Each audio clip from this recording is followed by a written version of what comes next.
There's something really quite special, isn't there, about uncovering hidden history, especially when you find these connections between a tiny ancient place and, a busy town you might see every day. Oh, absolutely. Those hidden threads are fascinating. Exactly. And today, that's what we're doing, a deep dive into the story of Pill Priory. It's got layers. Yeah, so our sources give us this really rich picture of a medieval religious house over in Wales. And our plan really is to pull out the key bits, the who, what, when, why, and crucially, its legacy. We want to give you a good, solid understanding of this place, maybe more than you'd guess just by looking at the ruins. And geographically, just to set the scene for you, we're talking about a spot still called Lower Priory. It's right near Milford Haven in Pembrokeshire. Lower Priory. The name itself tells a story. It really does. And its position is key right at the head of Hubberston Pill, which isn't just some little creek. It was, well, basically a fantastic natural harbor. And that location, that geography, it's absolutely central to understanding why the priory was even built there and, how it influenced everything afterwards. Right. Let's get into that then. How did Pill Priory actually start? I mean, who was behind it? And when did it all kick off? Well, the main person was a local lord, Adam de la Roche. He was Flemish Norman stock, descended from Godebert de Fleming, so his family had history in the area. Okay. Adam de la Roche. And he founded it sometime in the later part of the 12th century, probably between about 1160 and 1190. So quite early, really. Pretty early, yes. Yeah. And a big deal was King John confirming its rights in 1200. That gave it royal protection, which was, pretty important back then, a real stamp of approval. Definitely sounds like it. So beyond Adam de la Roche, what kind of place was it? What order? And why that exact spot? It seems a bit out of the way. Good questions. It was a daughter house of St. Dogmael's Abbey, which means it was part of the Tyrnensian order. They were a sort of reformist group within the Benedictines. Reformist how? What made them different? Well, the Tyrnensians really emphasized manual labor, simplicity in living, and also scholarly work. They weren't about flashy buildings or huge wealth. It was more about self-sufficiency and devotion. Right, hard work and study. Exactly. And it was dedicated to the Blessed Virgin Mary and also to a local figure, St. Budoc, who had a chapel nearby too.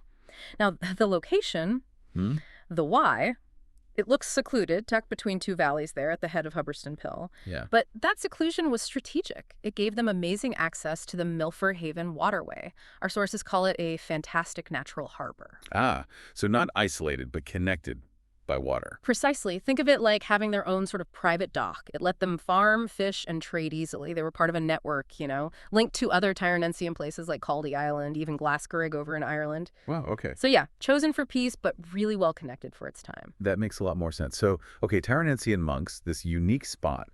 What was their daily life actually like? What was the sort of reality inside those walls? Well, it was very disciplined, solemn, structured, following the rule of St. Benedict quite strictly. Lots of prayer. Yeah, yes. The divine office, that's the cycle of prayers and readings, they observe that 8 times a day. 8 times? Wow. Yeah, their whole day, dawn till dusk, was basically punctuated by communal prayer.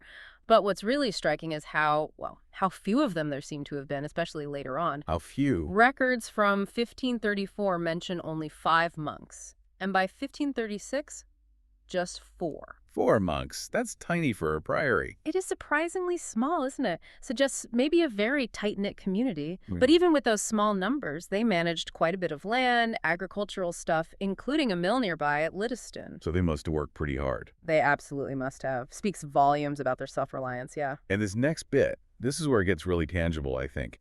What physical evidence do we have? What clues about what their lives actually did to their bodies? Ah, yes, this is fascinating. This comes from archaeology, looking at skeletal remains found later on. The bones showed clear signs of, pretty severe arthritis. Yeah. And also healed fractures. Ouch. So hard physical labor then. Exactly. It paints a really vivid picture, doesn't it?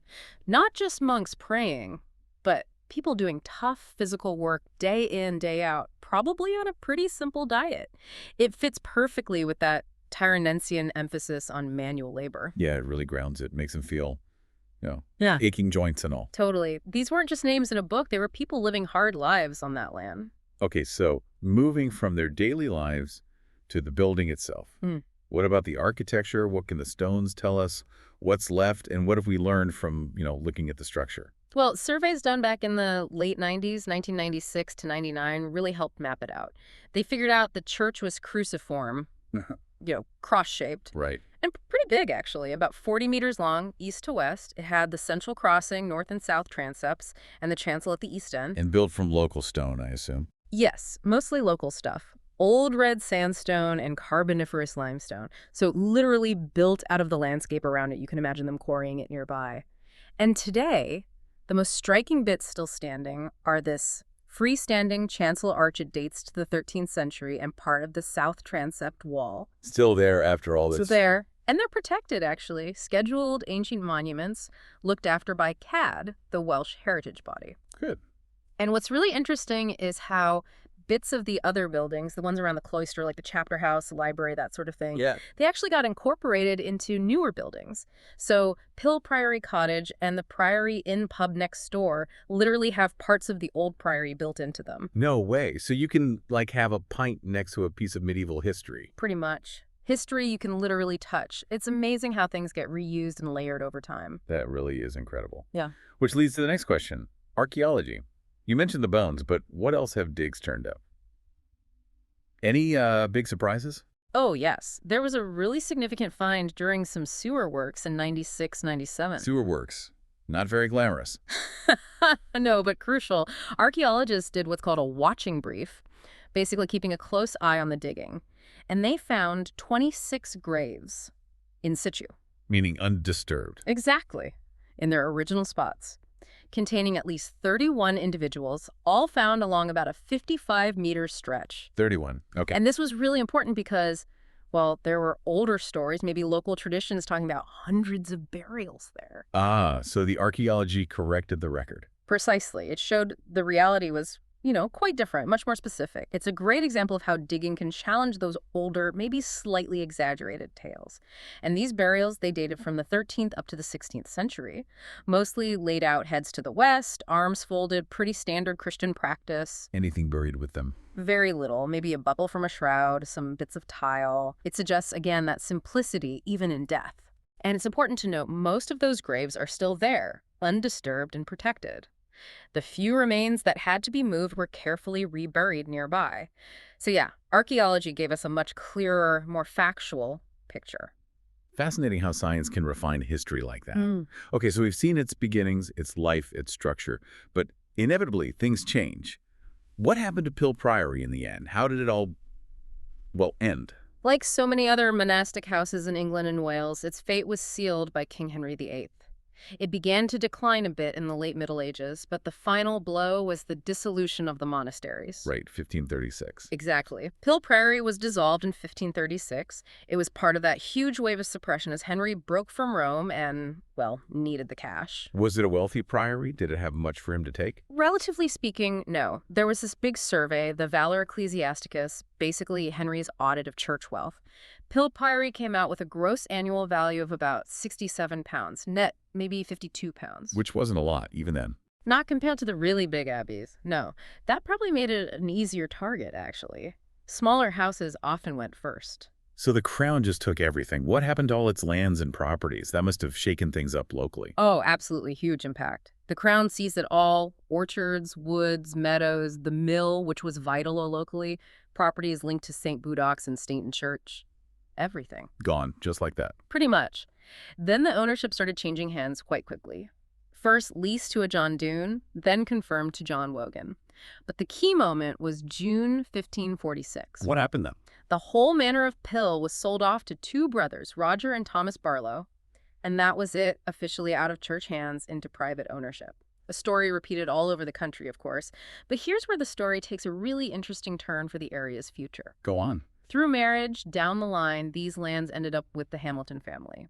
And a couple of Hamiltons, Francis Hamilton and later Sir William Hamilton, were the key figures behind developing the modern town of Milford Haven. Wait, so the land that used to belong to this small, quiet priory became the foundation for Milford Haven? Essentially, yes. It's quite remarkable. Sir William Hamilton especially had this grand vision for a planned Georgian port town in the late 18th century. Wow. And the priory's former lands were central to that plan. So you go from monks and quiet contemplation to this bustling, planned commercial port town. That's some transformation. It's an incredible shift, isn't it? From, yeah, a secluded religious site focused on prayer and farming to this ambitious maritime hub built for trade and naval purposes, that excellent natural harbor that served the monks. Well, it served this new vision on a much grander scale. Shows how geography shapes destiny in different ways across centuries. Absolutely. The landscape's potential reimagined. So bringing it to today, what's Pill Priory like now?